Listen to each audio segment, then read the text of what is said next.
Hello friends, स्वागत है आपका अपने यूट्यूब चैनल स्टडी के प्लस पर। दोस्तों, आज के इस वीडियो में हम जानेंगे कि किसी भी संख्या का घनमूल मात्र 3 सेकंड में कैसे निकालेंगे, और इसमें यह भी जानेंगे कि किस प्रकार का क्वेश्चन एग्जाम में पूछे जाते हैं और उसे किस प्रकार से कम समय में हल करना है। तो चलिए आज के इस कमाल वीडियो को शुरू करते हैं। तो इस प्रकार का प्रश्न आपको एग्जाम में दिया जाता है। इस प्रकार के प्रश्न को आप मात्र 3 सेकंड में कैसे हल कर पाएंगे। तो चलिए देखते हैं कि मात्र इस प्रश्न को 3 सेकंड में कैसे हल करेंगे। तो इस प्रश्न को हल करने के लिए सबसे पहले हमको 1 से 10 का क्यूब आद कर लेना बहुत जरूरी होता है। जैसे देखिए 1 का क्यूब कितना होता है, तो 1 का क्यूब 1 होगा। 2 का क्यूब कितना होता है, 8। 3 का क्यूब कितना होता है, 27। 4 का क्यूब कितना होता है, 64। 5 का क्यूब कितना होता है, 125। 6 का क्यूब कितना होता है, 216। और 7 का क्यूब कितना होता है, तो 7 का क्यूब होता है 343। 8 का क्यूब कितना होता है, तो 8 का क्यूब होता है 512। 9 का क्यूब कितना होता है, तो 9 का क्यूब होगा आपका 729। और 10 का क्यूब होता है 1000। 10 का क्यूब कितना होता है, 1000। तो इस तरह के प्रश्न को बनाने के लिए आपको सबसे पहले 1 से लेकर 10 तक के क्यूब को आद कर लेना बहुत जरूरी है, तब आपको बनाने में बहुत आसान होगी। और हाँ, एक बात और, यदि हम आपको पूछे कि ये जो 1 का क्यूब, 2 का क्यूब, इस प्रकार जो 10 तक का है, यदि हम आपसे पूछे कि 100 कहाँ आ रहा है, किस किस 2 अंक के बीच 100 आ रहा है, तो आप जरूर बताएंगे कि 4 के क्यूब और 5 के क्यूब में 100 आएगा, 100 यहीं आएगा।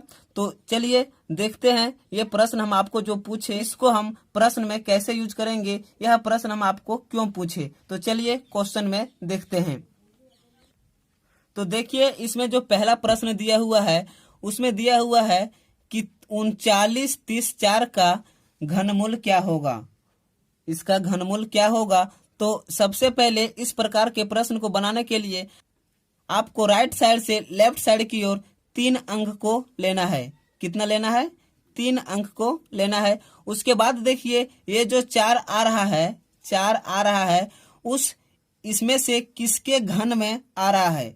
तो ये जो 4 आएगा आपका, वो 4 के घन में आएगा। एक चीज और बता दूं आपको कि देखिए इस प्रकार के प्रश्न में आपको यूनिट डिजिट लेना है कि 4 हो गया, जैसे 9 है, इसमें 5 है, इसमें 6 है। तो इस प्रकार के यूनिट डिजिट में लेना है, और यूनिट डिजिट को आपको इस 1 से लेकर 10 में जो घन दिया हुआ है उसमें सर्च करना है, खोजना है कि ये कहाँ आ रहा है। तो इसमें देखिए कि 4, तो 4 इसमें किसके घन में आ रहा है, 4 आ रहा है। तो सबसे पहले हमको 4 लिख लेना है। 4 लिख लिए। अब बचा कितना, 39। 39 बचा, तो 39 किसके किसके घन के बीच आ रहा है। अभी हम आपसे पूछे थे कि 100 किसके बीच में आता है, तो आपने जवाब दिया था 4 और 5 के घन के बीच आएगा। तो अब बात आई 39 की, तो 39 किसके बीच आएगा, 27 और 64 के बीच।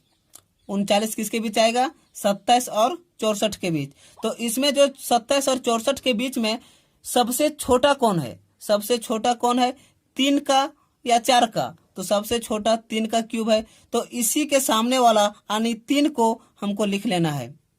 तो इसका आंसर होगा 34।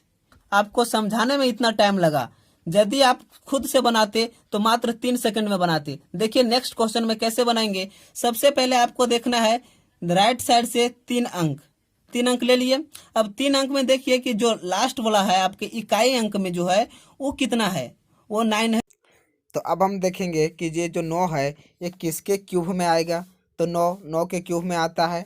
अब ये जो 9 है 729, लास्ट में जो 9 है ये हम देख लिए, ये किस में आया, ये 9 के क्यूब में आया।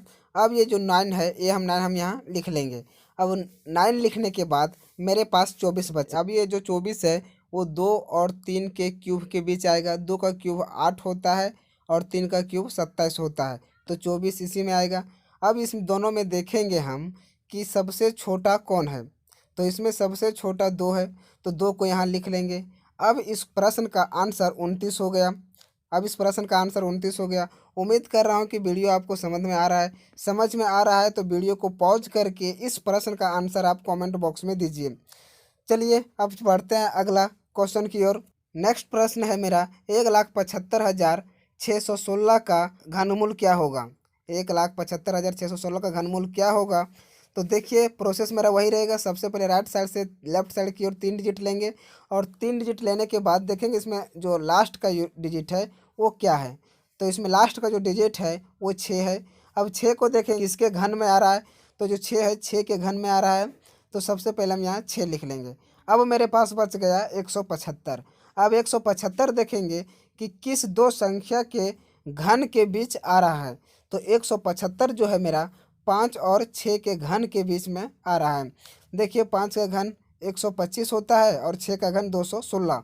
अब जब यह आता है तो इसमें देखना हमको कि छोटा कौन है। तो इसमें मेरा छोटा है 5। कितना है 5, तो 5 को हम यहाँ लिख लेंगे। अब इस प्रश्न का आंसर 56 हो गया। कितना होगा 56। उम्मीद करता हूँ कि वीडियो आपको पसंद आ रहा होगा। यदि पसंद आ रहा है तो वीडियो को लाइक, चैनल को सब्सक्राइब जरूर कर लें। चलिए देखते हैं नेक्स्ट क्वेश्चन में क्या दिया हुआ है। और इसमें कितना है देखिए, इसमें अब 6,58,503। तो 6,58,503 का घनमूल क्या होगा। तो इसमें भी उस प्रोसेस वही रहेगा। 3 डिजिट लिए। अब 3 डिजिट लेने के बाद देखेंगे कि लास्ट में क्या है। तो लास्ट में 3 है, तो 3 वो किसके क्यूब में आएगा। तो 3 जो है 7 के क्यूब में आता है। 3 किसके क्यूब में आता है, 7 के क्यूब में। तो सबसे पहले हम यहाँ 7 लिख लेंगे, ठीक है। अब मेरे पास कितना बच गया 658। अब ये जो मेरे पास 658 बचा है, अब ये 658 हम यहाँ देखेंगे कि किस दो संख्या के क्यूब के बीच आ रहा है। तो 658 जो मेरा है वो 8 और 9 के क्यूब के बीच आएगा। 8 का क्यूब 512 होता है और 9 का क्यूब 729। तो यही दो अंकों के बीच आएगा। अब इसमें हमको देखना है कि सबसे छोटा कौन है। तो सबसे छोटा है 8। तो 8 को हम यहाँ लिख लेंगे। तो इस प्रश्न का आंसर मेरा हो गया 87। चलिए अब देखते हैं नेक्स्ट क्वेश्चन की ओर। इसमें संख्या दी हुई है 10,61,208। तो 10,61,208 का घनमूल क्या होगा। तो चलिए इसे भी मात्र हम 3 सेकंड में बनाएंगे, जिस प्रकार से ऊपर के प्रश्न को बनाते आ रहे हैं। तो देखिए सबसे पहले प्रक्रिया वही रहेगा। हमको राइट साइड से लेफ्ट साइड की ओर 3 डिजिट को लेना है।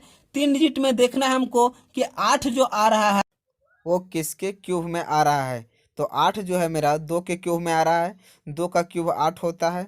तो 8 जो आया मेरा 2 का क्यूब हुआ। तो सबसे पहले हम यहाँ 2 लिख लेंगे। 2 लिखने के बाद अब मेरे पास कितना बच गया 1061। कितना बच गया 1061। अब 1061 हम यहाँ देखेंगे तो मेरा जो यहाँ लिखा हुआ है वो 10 के क्यूब तक ही लिखा हुआ है, जो है 1000। अब हमको चाहिए 1061। तो 11 का क्यूब लिखेंगे और 11 का क्यूब होता है 1331।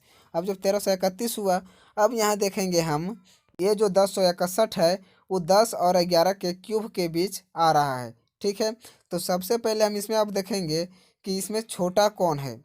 तो इसमें छोटा 10 है। अब इस 10 को हम यहाँ पर लिख देंगे। अब इसका आंसर हो गया 102। अब 102 इसका आंसर हो गया। और एक चीज और, वीडियो के अंत में मैं आपको बता दूं कि ये जो हम यूनिट डिजिट देख रहे हैं इसको तुरंत कैसे पता कर पाएंगे कि किस संख्या के घन आ रहा है। मतलब हम इसको इस प्रकार से बोलें, मतलब 1 के क्यूब के इकाई अंक होता है वो 1 ही होता है और 2 के क्यूब के इकाई अंक 8 होता है। और उसी प्रकार 8 के क्यूब के जो इकाई अंक होता है वो 2 होता है।